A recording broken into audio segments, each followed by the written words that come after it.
Boas pessoal, como é que é? Tudo em forma, não? Espero que sim, sejam bem-vindos a mais um vídeo meu. E desta vez trago um conteúdo bónus do tal jogo. Vocês sabem, pessoal, Until Dawn, pessoal. Se calhar, se não o mesmo melhor jogo do ano, da sua... Vamos explicar, da sua categoria é Survivor, horror, pessoal. Temos que sobreviver com medo. E pessoal, desta vez trago o conteúdo bónus, a Ciência do Medo. Trouxe-vos primeiro o elenco, a cena, e agora hoje trago-vos a Ciência do Medo. Por isso, vamos arrancar. Espero que gostem de ver e bora lá.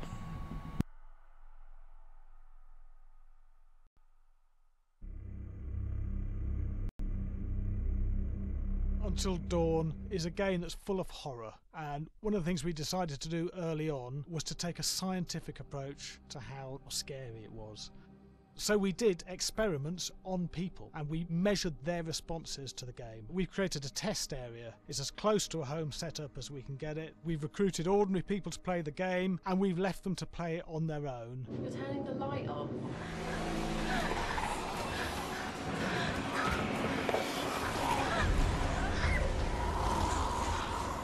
The only difference is it's rigged with cameras and microphones that relay the data through to the next room where people are watching them play.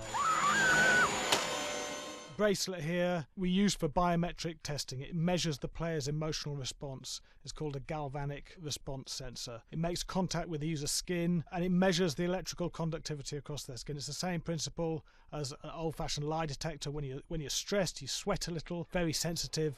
It picks up tiny changes if the player is feeling anxious or scared. That data's fed back to a testing team, comes through as a graph.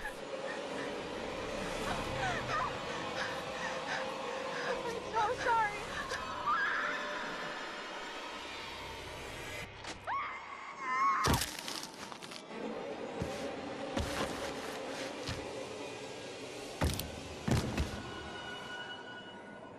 There's no point testing one or two people, you have to test a lot of people. Watch your step.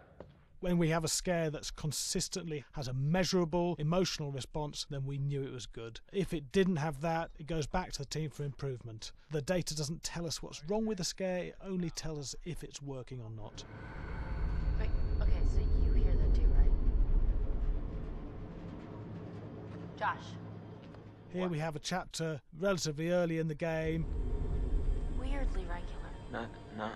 Nothing regular about it. We have to create tension and anxiety in the player so they are ready to receive the scare.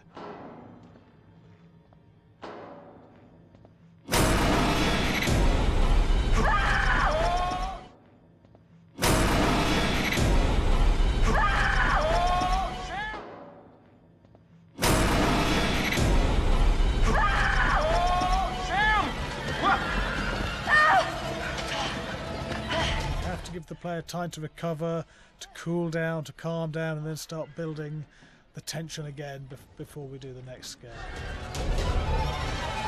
Hey. What?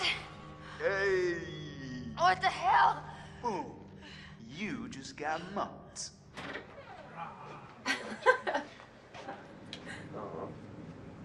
Yeah, I have such an adrenaline high from that game. There's two things we found. One is we could look at the scares, analyse if our expected scares were working effectively. Were people shrieking and covering their hands, or were they getting an emotional response from it? And being scientific about it means that we strip out people's opinions about whether things are working or not. We've got data, and we look at the data. If it's working, we're happy with it. Really scary. Bit scared and wanting to get away. I actually be maybe a bit scared to play on my own, but in a room with the lights on, yeah, with some other people as well, yeah, maybe. But because I'm a scaredy cat, I would play with someone in the room. And the lights on. It was one of the scariest games I've... E aí está, pessoal. Só mostra, como vocês viram neste pequeno vídeo, só mostra o quanto este jogo foi feito em pensar no medo, no suspense. Literalmente o que eles querem fazer é que nós borramos a cueca todos juntos, todos os dias, todas as vezes que jogamos este jogo. Mas pronto pessoal, foi o jogo que estamos a jogar. Está a ser brutal. Espero continuar. E sabe pessoal, veja o último vídeo da série em qual o Mike foi atrás. Pensamos que seja o suspeito que agarrou a Jéssica e a matou.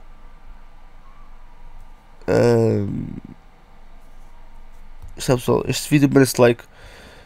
Vou continuar a trazer estes pequenos conteúdos do jogo. Parece diferente e vocês também, que aqueles que não têm um jogo, poderem assistir, ok? Já sabem, aquele like, aquela partilha, aqueles comentários. E fui até ao próximo vídeo.